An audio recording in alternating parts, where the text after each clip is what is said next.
თანამედროვე უჯრედული და განსაკუთრებით ღეროვანი უჯრედებით თერაპია არის სწრაფად განვითარებადი სფერო, რომელსაც აქვს უზარმაზარი პოტენციალი დაავადებების ფართო სპექტრის სამკურნალოდ. მიუხედავად იმისა, რომ მნიშვნელოვანი პროგრესი იქნა მიღწეული სამეცნიერო ინოვაციებისა და კლინიკური აპლიკაციების კუთხით, რამდენიმე გამოწვევა კიდევ არსებობს, რომელიც დაკავშირებულია მის მკაცრ რეგულაციებთან, წარმოებასთან, ღირებულებასთან, ლოჯისტიკასთან და უსაფრთხოებასთან.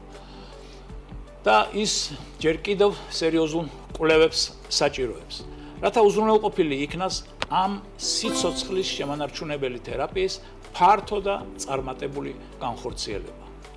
აღნიშნავთ რამოდენიმე ძირითად პერსპექტივას ღეროვანი უჯრედების გამოყენებაში 21 საუკუნეში, როგორებიცაა ეგრეთ წოდებული ორგანოების აღდგენა და ბიოპრინტინგი, ნეიროდეგენერაციული დაავადებების თერაპია, გენურ რედაქტირებასთან შერწყმა, პერსონალიზირებული მედიცინა, კიბოს საწინააღმდეგო ღეროვანი უჯრედები და სხვა. ამ მხრივ საქართველოში სტანდარტთან სერიოზულად ფართოვდება ღეროვანი უჯრედების პრაქტიკული გამოყენება ონკოჰემატოლოგიური დაავადებების დროს და ეს მისასალმებელია. მეორე მხრივ მიმდინარეობს გარკვეული ბაზისური სამეცნიერო კვლევები აქ ადგილზე ან ქართველების მიერ უცხოეთში.